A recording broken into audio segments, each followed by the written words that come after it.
Hey everyone, and welcome to the SOLIDWORKS Motion Study analysis tutorial for the conveyor belt, in which we will learn how to perform the motion analysis on this conveyor belt. So let's begin. And we have modeled all the parts and assembled in our previous tutorials, and in this tutorial we will learn how to perform the motion study. So first, drop down this menu and go to the add-ins and make sure that you have enabled the SolidWorks motion from here. Click OK button, then right click here in this area, and in the toolbox you will find the motion manager. Make sure that you have enabled that. Okay, after that you can go to the motion study tab, this one, and then enable the motion analysis from here. You can drag this and drop according to your needs. I have set that to 10 seconds, and make sure that this is all the way to the top, and then you can drag it here. After that, select the setting options, and frame per setting you can set that to 30. You can increase this to high, it will show you better motion.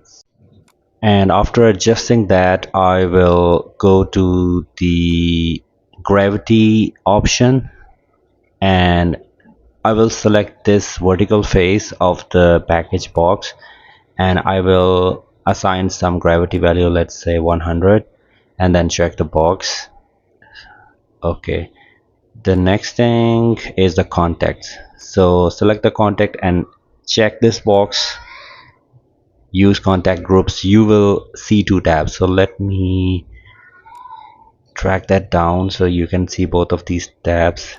As you can see here, we have got two tabs. Okay, in the first tab I will select the package, and in the second tab I will one by one select all the rollers, and make sure that you're selecting only the rollers here one by one.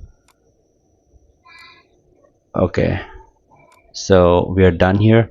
I will simply check this box for the contact, and we are done with the contacts. Then the next thing is the motor. So I will select the motor, and I will select the very first roller, and as you can see, the direction is anti-clockwise, which you can change it from here, make it clockwise, so that the package can move to the right, from left to right. And I will set the value of RPM to 50, and then check the box. Alright, then I will simply hit the calculate button from here. The SolidWorks here shows us some issue, but we have got our motion. As you can see, this is slowly moving to the right side, and I will simply fast forward because this is taking a lot much time. So I have speed the video, although it shows you a problem, but we got our motion done. So okay, I have fast forward the video, guys, because my laptop was too slow. And then you hit the play button, and here we have got our motion correctly.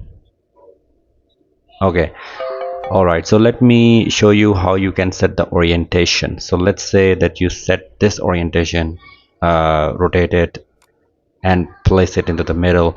Then you can select this new view option and give it a name A, for example. And if you can rotate it any other way and get back to this A, then it will give you the same view. Let me play it. I have pressed the play button, and I have got to the A view again. So here you can very easily see how it is moving. Okay, let me do that again. I will collapse that, and I will set the view properly using the mouse and using the pan. Okay, so I think this is the correct view for me, and I will create a new view, guys, and give it a name B, for example. Then I will hit the play button from here, and as soon as I hit the play button, I will go to the view B, and I will select it so that I can see my view B.